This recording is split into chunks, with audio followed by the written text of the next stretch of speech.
Bonjour à toutes et à tous et bienvenue dans votre matinale. Très heureux de vous retrouver en ce vendredi 13 février pour vous accompagner pour une nouvelle demi-heure, 30 minutes d'actualité, d'informations pratiques et de divertissement que nous vous proposons chaque matin avec les équipes de TV Vendée.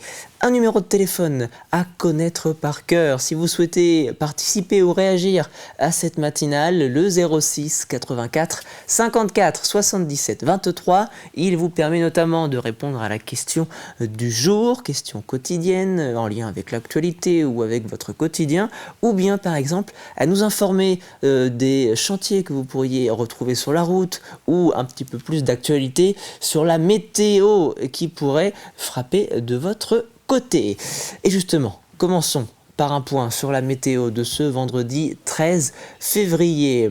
Et je commence avec ce front pluvieux qui est bien actif sur le département de la Vendée en ce vendredi matin et qui laisse s'abattre sur le département de nouvelles pluies durant toute la matinée. Du côté du Mercure, nous sommes de 8 degrés dans les terres jusqu'à 10 degrés sur le littoral. Et puis cet après-midi, le Mercure va grimper légèrement, vous allez le voir, 10 à 11 degrés, les pluies devraient s'estomper dans le courant de l'après-midi. Le vent, quant à lui, souffle de sud-ouest puis de nord-ouest de 40 à 50 km/h aujourd'hui.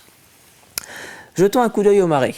Direction le littoral pour regarder les horaires de vos marées aujourd'hui si vous avez peut-être prévu d'aller pêcher à la palourde du côté du passage du Gois. La première basse mer était prévue ce matin aux alentours de 6h44, ça c'est pour le passage du Gois, 8h10 du côté de la Tranche-sur-Mer, ce qui veut donc dire que la mer va se rapprocher petit à petit de notre littoral jusque en ce début d'après-midi, 13h55 pour le passage du Gois, 14h33 pour la Tranche-sur-Mer, à des coefficients relativement faibles aujourd'hui, 25-28 dans le Nord Vendée, 34 à 39 du côté de la Tranche, ce qui veut dire que je vous conseille d'aller traverser le passage du Gois le plus proche possible de l'heure de marée basse. Un mot des marchés qui vous attendent aujourd'hui aux quatre coins de la Vendée. 4 marchés que vous pouvez retrouver aujourd'hui si vous avez besoin ou l'envie d'aller voir vos commerçants et vos commerçantes aujourd'hui en ce vendredi 13 février. Direction Saint-Hilaire de Riez, côté Sion. Place Vivi-Burgo, les commerçants et les commerçantes vous attendent de 8h à 13h. 8h-13h, place de la mairie, en centre-bourg côté l'Aiguillon-sur-Mer. C'est également l'horaire sur laquelle vous pouvez retrouver vos commerçants et vos commerçantes à l'Aiguillon, la Presqu'île. Et puis enfin 2 autres marchés du côté de Mouilleron-Saint-Germain. 9h-13h, place de l'Âtre de Tassigny. Les halles de Chaland, elles, sont ouvertes de 8h30 à 13h. Un point sur les chantiers et la circulation. Je vous le disais aujourd'hui, en ce vendredi 13 février. Attention tout d'abord aux différentes inondations qui ont lieu depuis ce milieu de semaine et qui ont coupé de nombreuses routes aux 4 coins de la Vendée. Je vous invite donc à vous renseigner sur les différents canaux de communication des communes vendéennes si certaines routes sont encore barrées en ce vendredi 13 février. Sinon, pour les chantiers un petit peu plus pérennes, nous sommes du côté de Comquier sur la RD 754 où un pont entre Comquier et Saint-Christophe-du-Ligneron menace de s'effondrer, chute partielle de sa voûte. Des travaux ont été engagés par le département depuis le lundi 2 février jusqu'à la fin du mois. Et puis, si vous avez prévu de prendre votre voiture ce week-end, vous avez peut-être également à votre agenda aujourd'hui d'aller faire le plein d'essence. Et voici les prix qui s'affichent aujourd'hui à la pompe en ce vendredi 13 février. Direction Talmont-Saint-Hilaire, 1,67 € pour les utilisateurs de samplon 95. 1 centime de plus du côté des Sables-d'Olonne et du Super U de La Chaume. 1,71 €, nous sommes cette fois-ci du côté de Chantonnay. Puis enfin pour les utilisateurs de voitures diesel, le prix est sensiblement le même, 1,60 € du côté de Saint-Gilles-Croix-de-Vie, d'Olonne-sur-Mer ou du côté de Sallertaine. Et je vous propose désormais de passer au journal préparé par la rédaction de TV Vendée.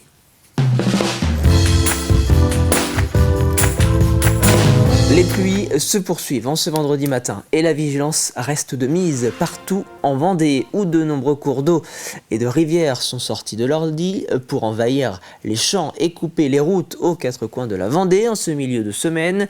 Si certains n'ont pas encore les pieds dans l'eau, d'autres ont dû cependant évacuer leur domicile en raison des inondations. Reportage sur le terrain à vos côtés d'Anaïs Escalona, Élise Blanchard, Jeanne Bell et Tristan Robin. Le réveil est difficile pour cet habitant de La Roche. En quelques heures, Lyon a envahi son jardin et menace désormais ses animaux. Ah ben, il y a un risque, oui, bien sûr, parce que c'est pas des canards, donc elles savent pas nager. Et puis bon, j'en ai perdu une il y a 2 jours, qui s'est retrouvée dans l'eau, je sais pas pourquoi, parce qu'elle avait de la place quand même pour se débattre. Oui, on a toujours peur, parce que j'ai connu en 94 que ça avait monté quand même 1 mètre de plus que ce qu'on a là. C'était venu jusqu'à ce niveau-là, là, hein, donc c'était quand même 1 mètre au-dessus, c'était important. Hein. Quelques kilomètres plus loin, à Péau et Mouchamps, le paysage a totalement changé. La rivière du Lay est sortie de son lit et l'eau bloque l'accès à plusieurs habitations. Pour les riverains, impossible de circuler sans bottes.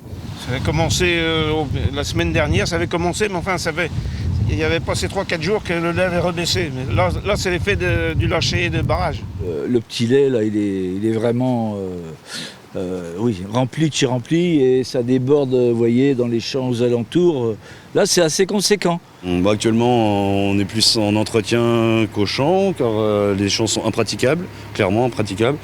Nos chenilles sont montées sur certains accessoires, mais faut vraiment patienter que les terrains s'égouttent, quoi. Sur les routes, la situation est tendue. Ce technicien intervient depuis l'aube à Mouchamps. Sa mission, barrer les axes dangereux et surveiller la montée des eaux pour éviter les accidents. On débouche les fossés, on fait en sorte que l'eau s'écoule, on ferme les routes qui sont inondées. C'est simplement pour la sécurité des administrés. Donc, et après, forcément, quand il y a des coups de vent, les arbres tombés, pour libérer les voiries. À Chantonnay, la nuit a été particulièrement agitée. Face au danger, la mairie a donc dû faire évacuer plusieurs familles en urgence. Notre rôle aujourd'hui, on a identifié les personnes qui ont souhaité rester. Et en fait, aujourd'hui, c'est de ne pas perdre le contact avec eux et à chaque fois, et que eux nous appellent dès qu'ils se sentent plus menacés. Si le vent s'est calmé, la pluie, elle, continue de tomber sur des sols déjà saturés. La vigilance reste donc de mise partout en Vendée. Et malgré la baisse du niveau de nombreux cours d'eau ce vendredi, le Lay, la Vendée et la Sèvre nantaise sont toujours placés en vigilance orange par Vigicru. Seule la vigilance jaune pluie-inondation est encore en vigueur dans le département aujourd'hui jusqu'à 20h. Et du côté de Vendéo, le syndicat chargé de la production et de la distribution de l'eau, les équipes ont travaillé jour et nuit pour anticiper et atténuer au mieux les crues générées par les barrages vendéens. C'est avant tout un travail en amont des événements qui permet, une fois les conditions météorologiques dégradées, de pouvoir absorber au mieux les niveaux d'eau importants en provenance des bassins versants. On a une cellule crise à l'intérieur de Vendéo qui travaille avec les cellules crise du département et cette cellule crise je dirais, comme expertise, comme histoire de travail sur la Vendée, en fonction des pluviométries, en fonction des capacités des sols à accepter cette pluviométrie, à tout un travail d'acculturation sur quelle va être l'intensité ou le volume d'une pluviométrie sur un bassin versant, quelle va être sa conséquence sur la retenue qui est en aval. Et donc, après cette analyse, on est en capacité de vidanger plus ou moins le barrage pour accepter la nouvelle pluviométrie et générer une crue qui est moindre ou atténuée sur les villes qui sont en aval. Donc, le barrage de Moulins-Papon, par exemple, est un bon exemple où on était sur des niveaux hivernaux de barrage bas. La pluviométrie est arrivée, et même par anticipation, si vous voulez, on n'a pas pu arriver à vider le barrage complètement. D'abord, on ne vide jamais le barrage complètement, mais cette crue est arrivée, a rempli le barrage, et il arrive un moment où on est obligé, malgré tout, de rendre une partie de l'eau qui arrive dans ce barrage, sinon le barrage va rentrer en surverse. Et malgré tout, ces volumes qui sont renvoyés par le barrage provoquent une crue en aval sur la ville de La Roche-sur-Yon. Mais une crue qui est amoindrie par notre capacité à anticiper ces crues. L'actualité en bref, c'est également la condamnation prononcée hier par le tribunal judiciaire des Sables-d'Olonne à l'encontre du président de la communauté de communes de Noirmoutier, Fabien Gabory, poursuivi pour avoir loué une ancienne cabane à huîtres située en zone inondable pour y accueillir des fêtes et des mariages. L'élu vendéen a finalement été condamné à 2 ans d'inéligibilité et 60 000 € d'amende, dont la moitié avec sursis. Il a désormais 10 jours pour faire appel de cette décision. Zoom sur une candidature, cette fois-ci celle du sénateur et ancien Premier ministre Bruno Retailleau. Ce dernier a annoncé hier qu'il officialisait sa candidature à la prochaine élection présidentielle. Le président du parti Les Républicains a en effet informé les députés LR et les sénateurs de son camp de sa volonté de participer à la course à l'Élysée. Reste à savoir désormais, c'est une primaire en interne avec d'autres candidats de son parti ou un vote des adhérents LR renforcera la position de l'élu vendéen. La présidente de la région Pays de la Loire, Christelle Morancé, était, elle, en Vendée, à Saint-Hermine, pour y rencontrer une vingtaine de chefs d'entreprise vendéennes, désireuses de se lancer dans l'exportation de leurs produits et de leur savoir-faire. L'occasion pour la présidente de région de dévoiler de nouveaux outils mis à disposition des chefs d'entreprise dans cette quête de nouveaux marchés. C'est le cas par exemple de Mon Assistant Export, un assistant IA conversationnel qui a pour but de faciliter les démarches des sociétés. C'est aussi un levier de croissance pour nos entreprises, surtout dans un contexte national un peu tendu. Et puis ça s'inscrit dans l'accélérateur économique que la région a mis en place avec 4 enjeux. D'abord, bien évidemment, les compétences, que ce soit sur la formation initiale ou la formation des demandeurs d'emploi. L'enjeu de l'innovation, parce que c'est important que nos entreprises innovent. Le foncier, qui est une valeur rare dans la région des Pays de la Loire qu'on souhaite valoriser et puis mettre en avant. Et puis, bien évidemment, cet enjeu d'export pour pousser nos entreprises sur l'international avec ce qu'on appelle la Team France Export, bien évidemment l'ensemble des acteurs que sont les CCI, les Business France, BPI et la région des Pays de la Loire. Alors les entreprises que j'ai rencontrées, l'objectif c'était vraiment de pouvoir échanger avec les entreprises qui exportent déjà et puis celles qui le souhaitent. C'est pas uniquement réservé aux grandes entreprises. Et là autour de la table, on avait des entreprises de petite taille, des TPE ou des PME et l'objectif c'était d'échanger avec elles, notamment sur les freins qu'elles peuvent rencontrer. On vous montrer pour faire découvrir l'ensemble des dispositifs. Et pour illustrer cette stratégie d'export du savoir-faire à la vendéenne, l'entreprise Interplume a été mise en lumière à l'occasion d'une visite de son site situé sur la commune de Saint-Hermine. Le but, c'est de montrer qu'une société comme Interplume fait 85% du chiffre d'affaires à l'exportation.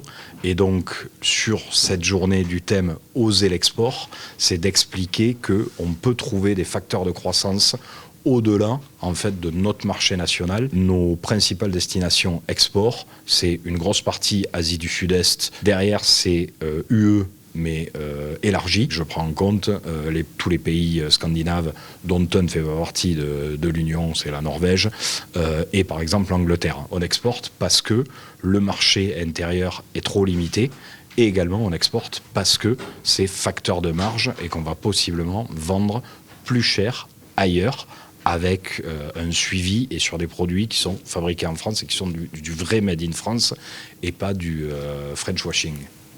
On termine ce journal avec un mot de sport. Et vous l'avez peut-être remarqué dans votre commune, depuis plusieurs semaines, les rencontres sportives sont à l'arrêt sur les terrains de football ou de rugby.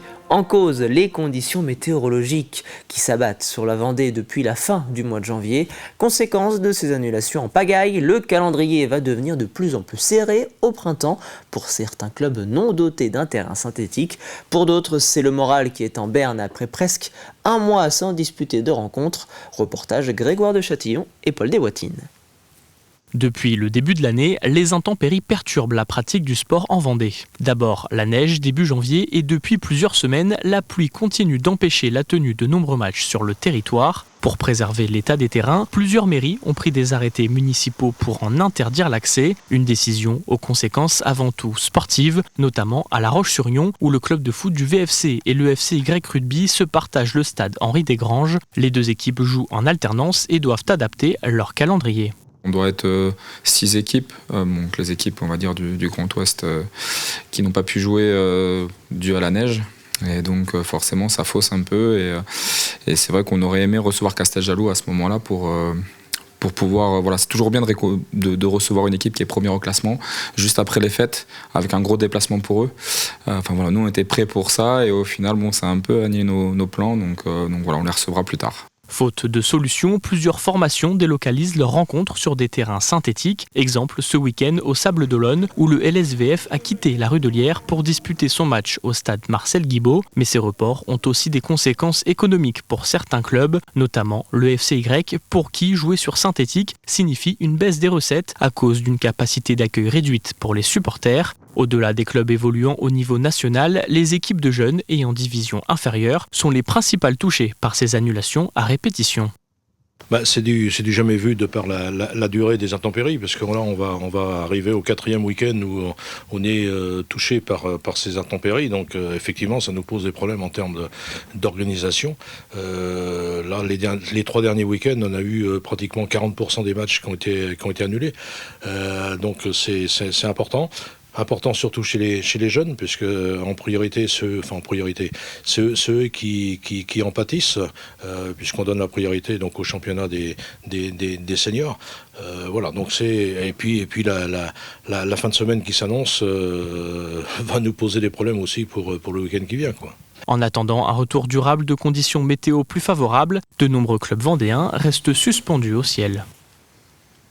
Chaque jour, nous vous posons une question liée à votre quotidien ou bien en lien avec l'actualité vendéenne. Voici la question du jour. Quelles sont les conséquences de la dépression Nils dans votre commune? La dépression Nils qui a fait de nombreux dégâts, je vous en parlais en ce début de matinale concernant de nombreuses évacuations d'habitants, notamment du côté de Chantonnay ou encore de Péo suite aux inondations, beaucoup de routes coupées.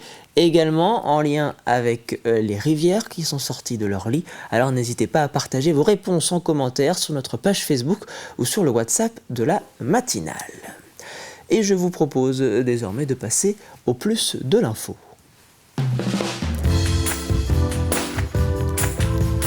Un plus de l'info consacré ce vendredi à l'artiste anglais Edwin Apps, arrivé en Vendée dans les années 70 et dont le travail a été suivi de près par une association.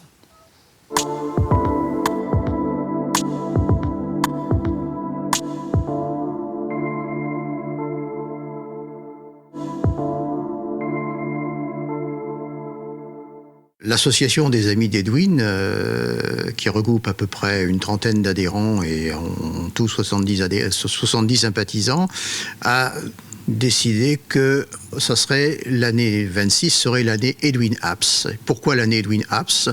Parce que on arrive au bout d'un inventaire de ses œuvres qui avait été laissées dans son atelier, dans sa maison de Lier, près de Maizet.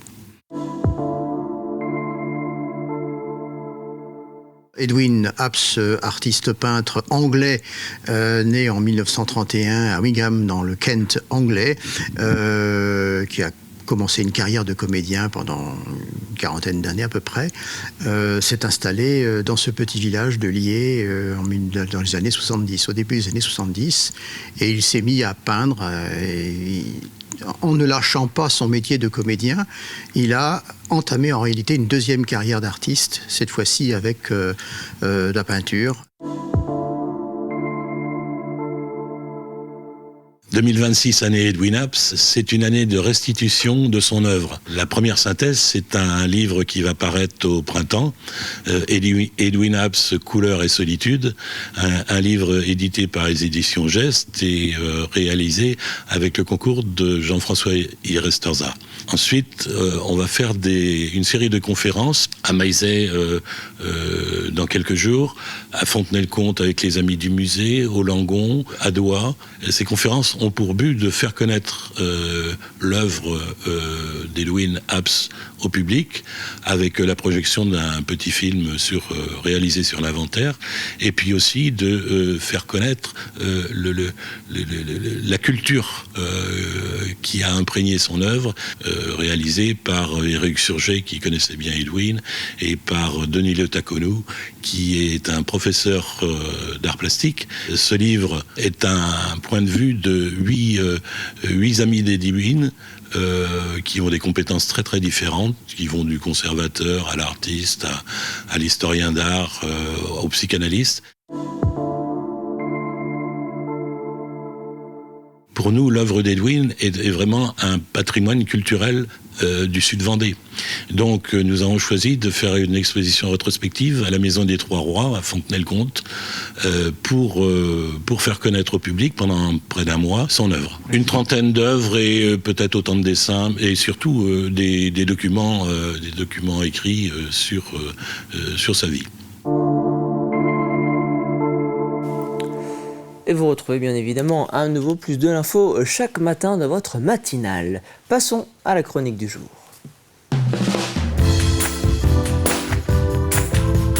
Au programme des prochains jours, les premières représentations du spectacle Le Grand Hiver au Haras de la Vendée, des ateliers pédagogiques à la ferme ou encore des concerts de musique. C'est votre agenda de la semaine.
Et vous retrouvez tous les événements de cet agenda sur notre site tvvendée.fr. Chaque matin, nous vous présentons un extrait d'une émission du jour diffusée sur TV Vendée. C'est l'extrait du jour. Aujourd'hui, zoom sur l'émission Repères, présentée par Aurélien Huard, un nouveau numéro consacré aux violences faites aux femmes et à l'inauguration de la Maison des Femmes. Un nouveau numéro que vous retrouvez bien évidemment dès aujourd'hui sur notre antenne. Et nous approchons de la fin de cette matinale, c'est donc l'heure de votre café cuisine.